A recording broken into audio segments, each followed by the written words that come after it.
100 मधनं 95% बापांबद्दल बोलतोय, 5% सोडतोय. 5% का सोडतोय? बाकीना बेवडा बिवडा राहतच, त्या पेवांसाठी आयुष्य खर्च करतच, त्यांनीच नाही सांग राहिलो मी, आबरूदार बापच ना सांग राहिलो. हा थोडा रागच तुमल्या, राग बिवनात म्हणा काय करली शकत तुम्ही. हा आपलं किल्लावर घरचे.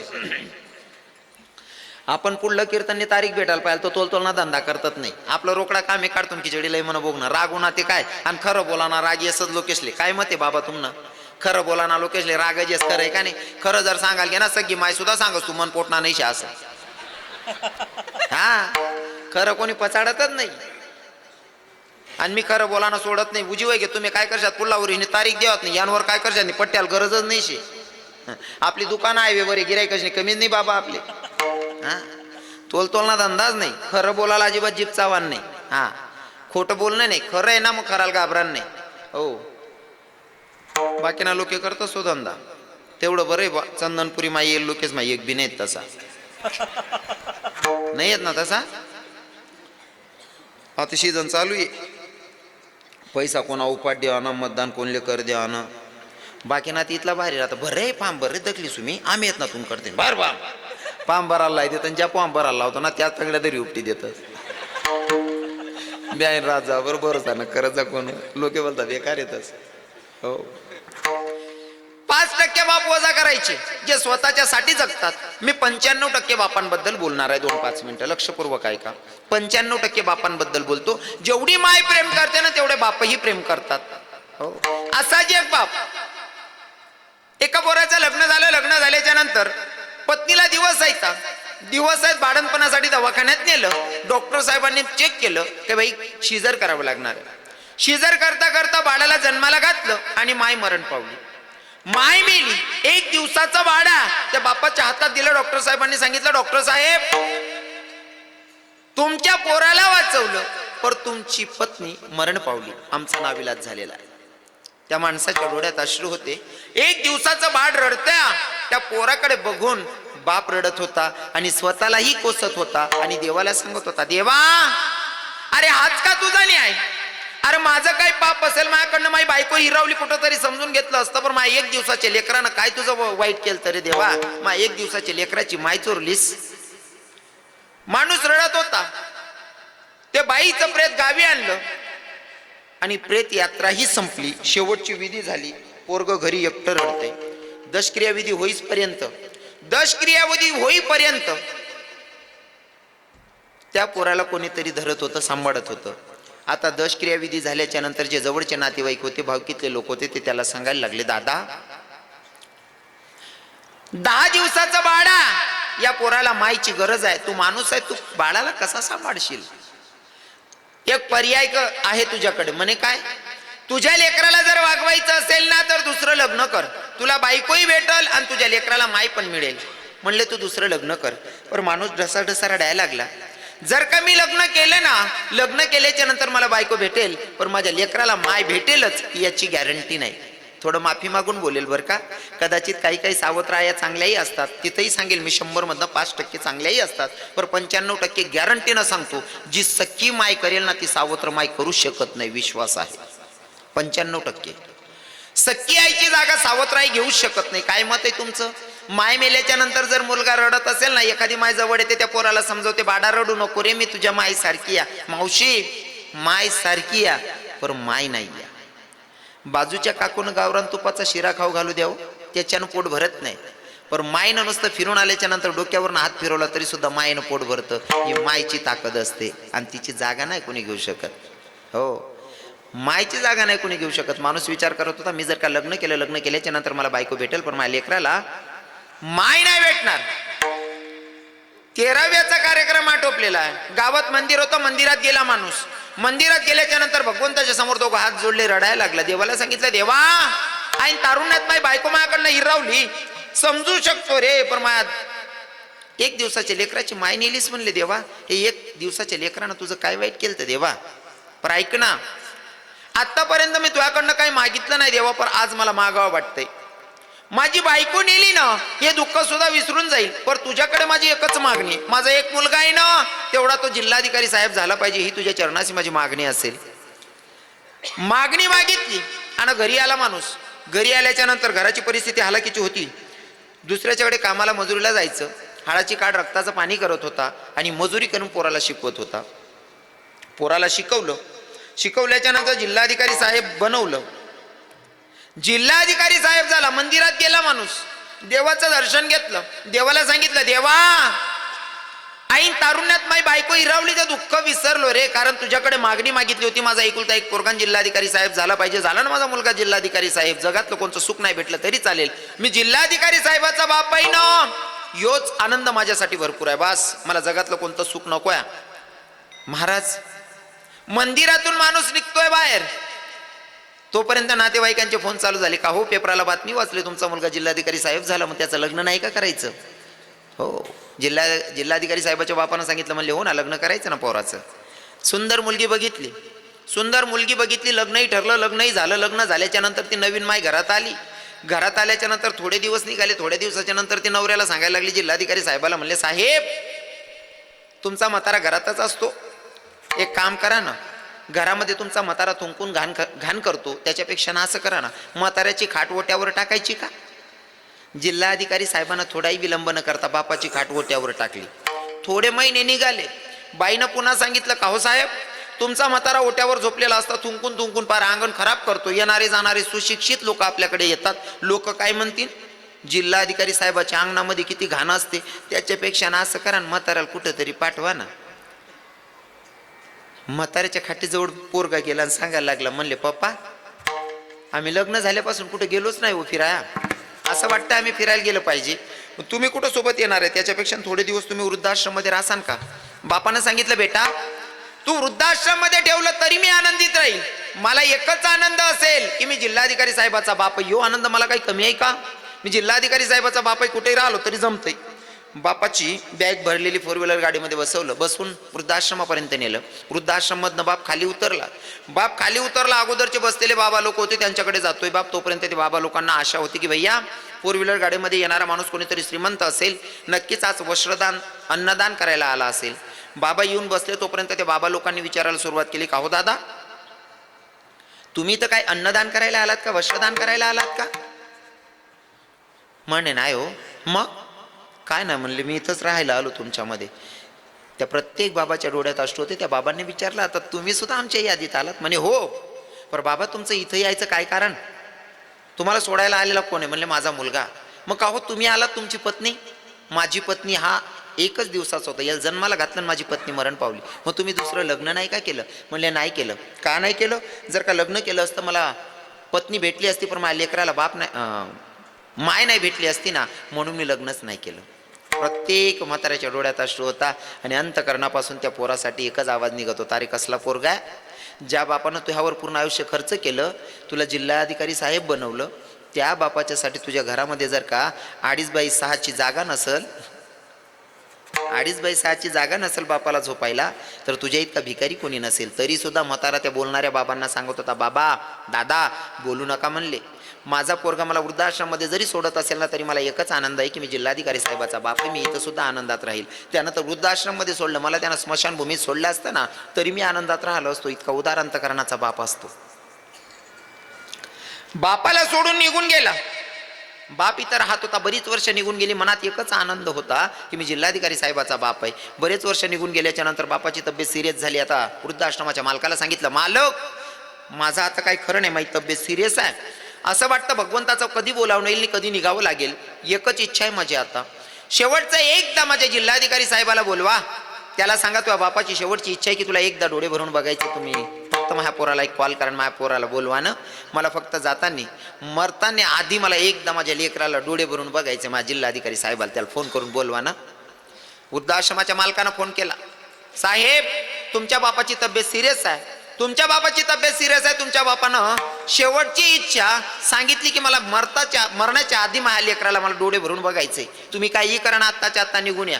त्यानं फोनमध्ये सांगितलं, मी आलो असतो पण मी जरा अर्जंट मीटिंगमध्ये बसलोय, मला येणं शक्य होत नाही, जमलं तर उद्या सकाळी येतो, जमलं तर उद्या सकाळी येतो. ऐकल्याच्या नंतर वृद्धाश्रमाच्या मालकाला एवढं वाईट वाटलं. पण अशी बातमी जर का आपण म्हाताऱ्याला सांगितली तर बाबा टेन्शन घेतील, म्हणून वृद्धाश्रमाचा मालक जरा व्यवस्थित पद्धतीत पटवून सांगतो. म्हणले, बाबा तुमचा मुलगा आहे की नाही उद्या सकाळी येणार आहे, तुमचा मुलगा तुम्हाला भेटायला उद्या सकाळी येणार आहे, मुलगा उद्या सकाळी येणार आहे ही बातमी आज दुपारी माहिती पडलेली आहे. आज दुपारी माहिती पडली की उद्या सकाळी माझा मुलगा येणार आहे. बाप वाट बघत होता, कधी दुपार निघते, कधी संध्याकाळ होते, कधी संध्याकाळ निघते, कधी रात्र होते, कधी रात्र निघते, कधी दिवस उजळतो, कधी माझा जिल्हाधिकारी साहेब माझ्या डोळ्याला दिसतो, या आशेनं बाप वाट बघत होता. सकाळी दिवस उजळला, 7:15 वाजलेले होते. फोर व्हीलर गाडीचा आवाज आला. म्हाताऱ्याला वाटलं फोर व्हीलर गाडी आली म्हणजे नक्कीच माझ्या जिल्हाधिकारी साहेबाची गाडी आली असन. बाप वाट बघत होता, गाडी आली, आला माझा जिल्हाधिकारी साहेब आला म्हणता म्हाताऱ्याला अटक आला आणि म्हातारा जागीच धरणीवर पडलेला. फोर व्हीलर गाडीमधनं सुटबूट घातलेला व्यक्ती उतरलेला, म्हाताऱ्याचं प्रेत पडलेलं आहे. एकीकडे ते फोर व्हीलर गाडीमधनं उतरलेला माणूस आहे आणि एकीकडे वृद्धाश्रमाचा मालक आहे. प्रेत मध्ये पडलेले दोघं एकमेकांकडे बघत होते. वृद्धाश्रमाचा मालक रागातच बघत होता आणि त्या सुटबूट घातलेल्या व्यक्तीला बोलायला सुरुवात केली, यार काय माणूस आहात म्हणले, ज्या बापानं पूर्ण आयुष्य खर्च केलं तुमच्यासाठी, ज्या बापानं पूर्ण आयुष्य तुमच्यासाठी खर्च केलं, तुम्हाला जिल्हाधिकारी साहेब बनवला, रे दुसरं लग्न केलं नाही, पूर्ण तारुण्य जाडून घेतलं, त्या बापानं तुमच्याकडे कधी विचारलं नाही तुम्ही किती लाखाच्या बंगल्यात राहता, तुझ्या बायकोला किती लाखाचं सोनं घेतलं, कधी बापानं विचारलं नाही. अरे मरण्याच्या वेळेस फक्त बापाची शेवटची इच्छा होती की मला एकदा माझ्या जिल्हाधिकारी साहेबाचं तोंड बघायचंय आणि ती सुद्धा इच्छा तुम्ही बापाची पूर्ण करू शकले नाही. तुमच्यापेक्षा भिकारी जगात कोणी नसेल म्हणला. त्या सुटबूट घातलेल्या व्यक्तीने खिशात हात घातला, खिशातून पॉकेट काढलं आणि वृद्धाश्रमाच्या मालकाच्या हातात ठुलं. त्या वृद्धाश्रमाच्या मालकानं ते पॉकेट फोडलं. पॉकेटमध्ये 2,000 रुपये होते आणि एक चिठ्ठी लिहिलेली होती. चिठ्ठी बाहेर काढली, चिठ्ठी वाचायला सुरुवात केली वृद्धाश्रमाच्या मालकानं. चिठ्ठीमध्ये लिहिलं होतं की वृद्धाश्रमाच्या मालकाला की मालक मला येणं शक्य होत नाही, कदाचित माझा म्हातारा जर का वारला तर शेवटची विधी तुम्ही करून टाका आणि अंत्यविधीसाठी मी माझ्या ड्रायव्हरकडे 2,000 रुपये पाठवतोय, मला येणं शक्य होत नाही. आता मला सांगा किती मोठी शोकांतिका. ज्या बापानं पोरासाठी पूर्ण आयुष्य खर्च करावं त्या बापानं शेवटच्या वेळेस तोंड सुद्धा दाखवायचं नाही बापाला पोरानं, याच्यापेक्षा किती मोठी शोकांतिका अजून पाहिजे. अजून सांगेल बरं का, राग धरू नका, सगळ्यांचे पाया पडून सांगतो. भाऊ जर तुम्ही 2 असताना एकीकडे मायबाप असतील एकाला दोष देणे नाही.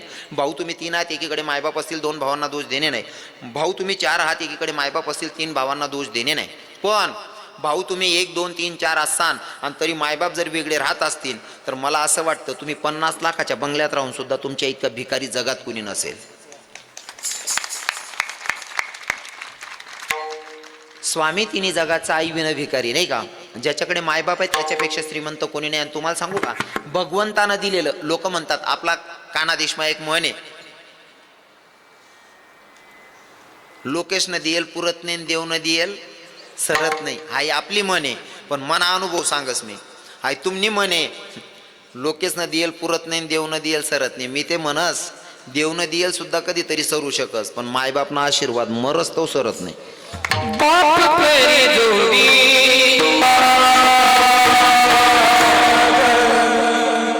वा बाबा, बाप करी जोडी लेकुरांची उडी, आपुली करवंडी वाढवणी, एकाएकी केला मिरासीचा धनी. हो, बापानं काय नाही केलं आपल्यासाठी तरी आपण बापाला विसरलो. मी फक्त विषयाला स्पर्श करून पुढे निघणार होतो, पण मला सांगायला आवडलं. माझ्या वडिलांची सांगतायत तो खूप बरा आहे. स्वतःचं नाही स्तुती गेली, वडिलांची गेलेली. माझ्या वडिलांची मिरासिका देवा, तुझी चरण सेवा.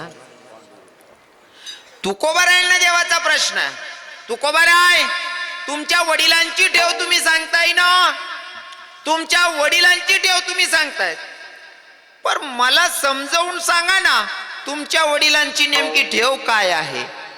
माझ्या वडिलांची ठेव काय आहे ऐकायचं का देवा. म्हणे हो. मग तुकोबाराय सांगतात अभंगाचे,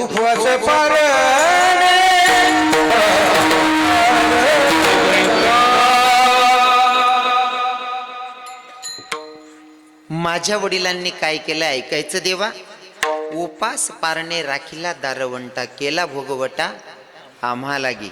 आणि ऐक ना देवा, माझ्या पूर्वजांची ठेव आहे ना ती सांगितल्याच्या नंतर जर मी तुझ्या मंदिरात आलोय आणि आल्याच्या नंतर पण जर मी खाली हात टाकून जाईल तर यात आबरू माझी जाणार नाही. उदाहरण म्हणून सांगेल, सप्ताह कमिटीवाले जे वजनी मंडळवाले असतील, सप्ताह कमिटीवाले जे पण लोक असतील, एखादा गावामध्ये श्रीमंत माणूस आहे आणि श्रीमंत माणूसकडे तुम्ही आशा लिशने घ्या, सरपंच साहेब समजा हा माणूस 5-50 हजार लाख रुपये आपले दिन बो सप्ताले, असा माणूसकडे 1-2 लाख रुपये देणारकडे घ्या तुम्ही. बडा गावल्यापेक्षा भजनी मंडळल्यापेक्षा कार्यकर्ता असल्यापेक्षा 2-3 लाख रुपये दिन बो. त्या माणूसकडे घ्या आणि त्यांनी बसाडली ना तुमले विचार कसांसाठी सप्तान पावती लेवा लिहिलेत आम्ही सप्तान पावती लेवा लिहायचे सप्तानी दक्षिणा लेवा लिहायचे तुमले बसाडली आणि सांगितो काळजी करू नका चहा ठेवर याजले महाराज लोक केले चहा ठेव चहा बी पाच तोपर्यंत जाणार असले समजाड असतो पैसा आला माणूस भाऊसाहेब महाराज दगलीस हो भंडारा काय काय कसा ना बनवलं काय काय ना भाऊ डाळ भात बनायली मटणी भाजी बिजी असं लोकल काम नाही करा 2-4 भाज्या ठेवा दगलीसून यासले इथली उभारी येस ना यंदाना सप्ताह खाऊ एकला कटा की भाऊ मग आडूच सांगस तू एक काम करा आपला 1100 लिखल्या आणि 1100 पावती लिस्टी जवळ भजनी मंडळवाला किंवा सरपंच साहेब तुम्हाला कार्यकर्ता पटा खाली उतरतस आणि मजाक मस्ती करणारा पुरे चौकमा बसेलेत त्यासनी जर त्या पावती येणार असले प्रश्न करा काय हो सरपंच साहेब आपण घर गायचात कितला भेटणार 1100 मग त्या पोरे मजा कोणी लिहितील लेणार नाही का देणार नाही इज्जत कोणी जाईल नाही पैसा लेणार नाही का देणार नाही देणार नाही इज्जत जाई राहिनी सोपी भाषा मा सांगस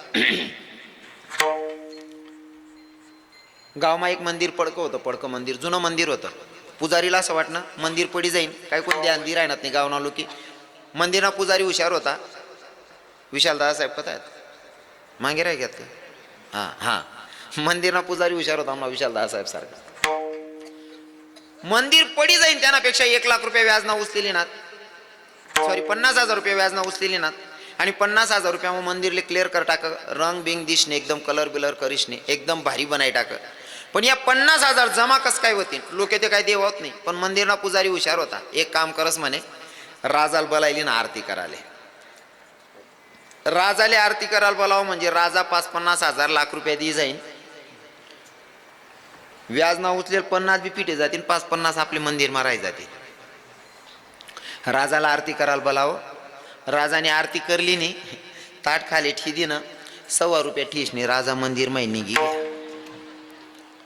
ज्यांना भरोसा 50,000 उचला ताव भाऊ 100 रुपये टीन नाही घ्या भाऊ हा भर उंडाया मग गामचा भर थंडी मात गाम चाले आता काय करा ना ज्याला भरोसावर 50,000 व्याज ना उचलेले अहो भाऊ 100 रुपये ठेन निघ्या पण पुजारी हुशार होता काही कवाय ना पैसा ते वसूल करसू म्हणे मी तो 100 रुपये उचला मंदिर ना बाहेरून ऐका हो ऐका आपल्या गावात राजे आलते राजे आणि आपल्या गावाच्या मंदिरात राजांनी आरती केली आणि राजांनी इथं दक्षिणा ठेवलेली आणि त्या दक्षिणेचा लिलाव करायचा लिलाव लोके घर गोया वय घ्यात राजांटी दक्षिणाना लिलावे काय आणि काय नाही पहिली बोली 5,000 दुसरा म्हणे 11 एक म्हणे 21 पुजारी म्हणे का रे तू का बिगर पाणी पिऊन तारे राजांटी दक्षिणा आहे ती हा बिगर पाणी ना आणीन तीर म्हणे सकाळी एक म्हणे 30 41 50 पुजारी म्हणे निघणार 71 75 80 85 1 लाख 1 पुजारी ते आराम लागे ना 50 निघेन 50 राय घ्या तू 1 लाख 1 राजाना रथ जायरांचा प्रधानले म्हणे भाऊ आत्तेजून काय दामडूकच ना वैरे दकी म्हणे प्रधान होना प्रधान देख आठी ते लिलाव चालू आहे पयत घ्या म्हणे राजे तुम्ही ठेवलेली दक्षिणेचा लिलाव चालू आहे म्हणे मग लाख रुपयापर्यंत पोची घ्या लिलाव राजान डायरेक्ट उडी मार दिनी रथवर येईन पयत पुन्हा पुजारी ना हात धरी पाडा फक्त मूठ उगाडू नको 1.25 लाख दिसू म्हणे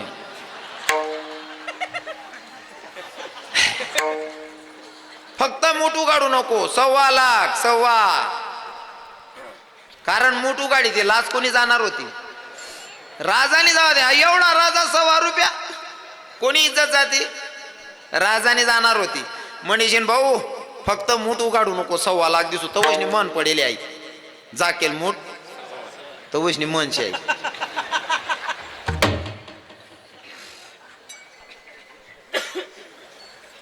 लाज घेणाऱ्याची जात नाही देणाऱ्याची जाते तू कोबाराय सांगता देवा ऐक ना तुझ्या दरबारात आल्याच्या नंतर जर का मी खाली हात टाकून गेलो तर यात लाज माझी जाणार नाही या मी खाली हाताने गेलो ना तर लाज तुझी जाईल, कारण मागणारा पण कोणी साधारण नाही आलेला तुझ्या दरबारात. तुझ्या दारात आलेला कोणी साधारण नाही या, साधारण व्यक्ती आलेला नाही या.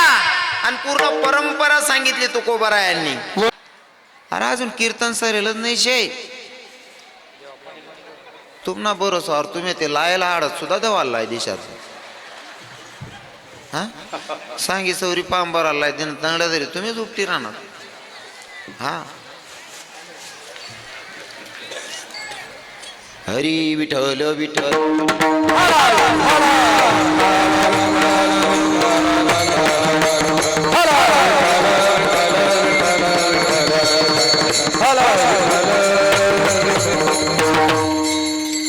ऐका. सगळ्यांना भजन गायला सांगितलं होतं. कोणी कोणी भजन गायलं बरं, कारण तुम्हाला माहिती आहे आपल्या कीर्तनातून जोपर्यंत भजन होत नाही तोपर्यंत कीर्तनाची सांगता होत नाही. सर्वांना भजन गायला सांगितलं होतं. कोणी कोणी भजन गायलं खरं खरं सांगा, शपथ आहे खोटं बोलायचं नाही. कोणी कोणी भजन म्हणा, बहिणी सोन मावशी भजन कोणी म्हणा.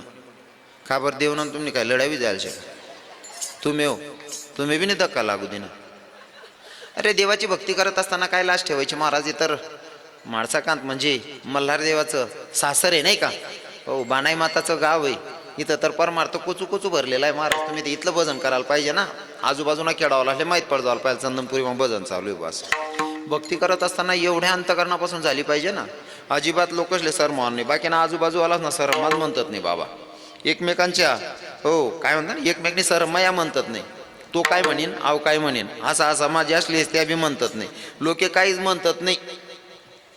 लोके कोणलेच चांगलं म्हणतात नाही. जन्माल घालणारा बापमा सुद्धा दोष काढणारी अवलाद जन्माली जायले तुम्हाला मनामा दोष काढवत नाही कसावर ते. मग दोष काढणारच नाही वर्षाने लागा ना. भक्ती करत असताना अंतकरण पायी करा ना. एखादं पोरग जर काही करायला निघणार ना म्हणा यंदाना ठरेल उदाहरण आहे. एखादं पोरग जर काही करायला निघणार ना ए शांत बट रे. एखादं पोरग जर का गाव म्हणा गली म्हणा तरुण पोरग काही करायला निघणार ना बाकी ना दीडशाना का रे तात्या आप्पाना पुऱ्या येड अंगत काय बी करच माकू या पण जास्त जड त्रास जाऊ दे रे येड झालं ते.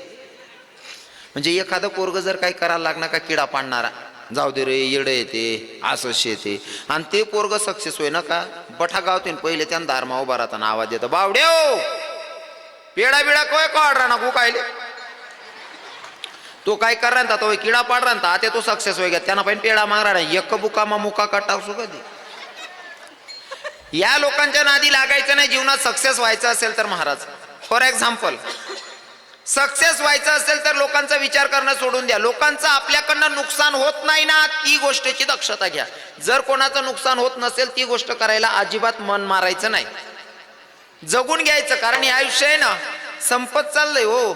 एक एक वर्ष कमी होत आहे आपल्या आयुष्याचं. मग जगून घ्या. लोके काय म्हणते नाही डोका माई काट टाका. लोकेच कामच आहे किडा पाडाना धंदा आहेत लोकेच ना. त्या किडा पाडणाऱ्यांनी वर्ष लागू नका ना आपलं जीवन व्यर्थ वाया घालू नका. जगिल्या थोडक्यात सांगू का, जर तुम्हाला सक्सेस व्हायचं असेल तर टिंगल टववाडके आणि निंदा करणाऱ्यांच्या नादी लागू नका. शांत बसा भाऊन थोडं राहणार रे. अहो किलो कान माल्या इथला कपाडी मी बी निघ सुध राहते.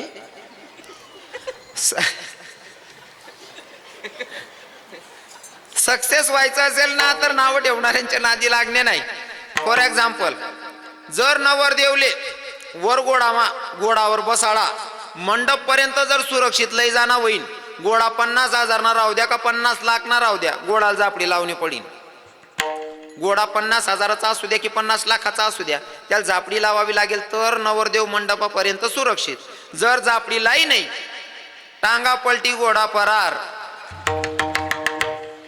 मग जर नवरदेव मंडपापर्यंत सुरक्षित न्यायचा असेल तर घोडाला जापडी लावणी पडीन. तसंच जीवनामध्ये जर तुम्हाला सक्सेस पर्यंत पोहोचायचं असेल ना तर नावं ठेवणारे टिंगल करणारे आपले बदनामी करणारे यांच्याकडे झापडी लावायची. अनालायक लोकांकडे बघू नका. सक्सेस झाल्याशिवाय राहत नाही माणूस. सक्सेस झाल्याशिवाय राहत नाही. म्हणून लोकांच्या नादी लागणे नाही. अंतकरणापासून देवाची भक्ती करायची. किती वेळी भक्ती. जे प्रेम संत देवावर करत होते, जे प्रेम गोपिका देवावर करत होत्या ते प्रेम तुम्ही सुद्धा देवावर केलं पाहिजे. माझ्या गोपी भावेतून मला सांगायला आवडेल, गोपी भाव सांगायला आवडेल की किती प्रेम केलं पाहिजे. ऐका हे कुणाचाच नाही प्रभू माझ्या वाणी, कुणाचाच नाही प्रभू माझ्या वाणी. तू माझा काना तुझी मिरादारानी, तू माझा काना तुझी मिरादारानी, अरे तू माझा काना तुझी मिरादारानी. भाव इतका चांगला ठेवायचा ना. किती दीवानी में गाना तेरी, दीवानी हुई, दीवानी में गाना तेरी, दीवानी हुई, दीवानी में गाना तेरी, दीवानी हुई, दीवानी में गाना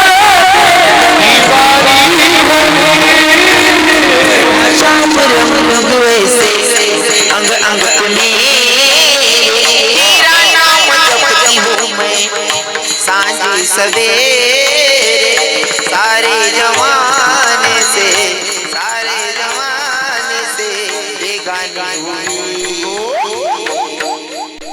दीवानी में गाना दीवानी हुई, दीवानी में जामा तेरी, दीवानी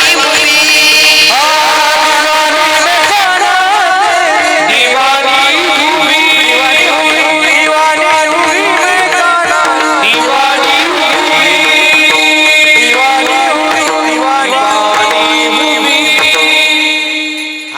इतकी वेडी भक्ती करायची ना, इतकी वेडी भक्ती करायची. हा देवनासाठी येडवय जावं जतपर्यंत तर निघ जावं जशी का राधाराणी. हे तेरी मुरली धुन सुनने मैं बरसाने से आई हूँ, मैं बरसाने से आई हूँ, मैं वृषभानु की जाई हूँ. अरे रसिया ओ मन बसिया, मैं तुझसे मिलने आई हूँ. इतका भाव चांगला ठेवायचा. भगवंत भेटल्याशिवाय राहत नाही. भाव तसा म्हण येत ना आपल्याकडे, भाव तसा चिवडा तटे शेव. भाव चांगला राहणार का भगवंत भेटत असो. घडलेली सेवा जगाच्या मालकाच्या चरणी समर्पित. जाता जाता एकच सांगेल, थोडं राहणार किडा नक पाडा जा. मला हक्क समजस तुमनं म्हणणं काय रास, हक्क समजस माले फक्त आठेन सांगता नाही तुम्ही काय काय किडा पाडणार. असं जाता जाता एकच सांगेल भैया, महाराष्ट्रातल्या प्रत्येक तमाम नागरिकाला माझी विनंती असेल की प्रशासनाला हा प्रश्न प्रत्येकानं केला पाहिजे की कुठवर अशा लेकींवर अत्याचार होणार आहे आणि उघड्या डोळ्यानं आपण सहन करणार आहोत. काहीतरी पर्याय व्यवस्था सरकारनं केली पाहिजे, प्रशासनानं केली पाहिजे. असे प्रत्येकानं धम्मक ठेवून प्रश्न केला पाहिजे आणि कदाचित तेव्हा आपल्याला त्याचं उत्तर भेटेल. आणि मी तर म्हणेल प्रज्ञाबाळाच्या आत्म्याला शांती म्हणून या नालायकाला गळफास दिली पाहिजे आणि डायरेक्ट मारण्यापेक्षा त्याला तुडून मारलं पाहिजे. आणि याच्यानंतर ही केस झाली, याच्यानंतर केस झालीच नाही पाहिजे, याच्यासाठी त्याला शिक्षा द्यायला पाहिजे. आणि नवीन असा कायदा लागू करायचा की जी टेस्ट तुम्ही घेतात रिपोर्ट आल्याच्या नंतर बलात्कार झालेला, सरळ त्या नालायकाला गळफास लावून मारलं पाहिजे. हा एक कायद्यात कुठंतरी तरतूद चेंज करायला पाहिजे. घडलेली सेवा जगाच्या मालकाच्या चरणी समर्पित. ज्या संतांनी मला तुमच्यापर्यंत निरोप सांगायला पाठवलं त्या संतांचा अगोदर भजन गाऊयात. त्या सावता महाराज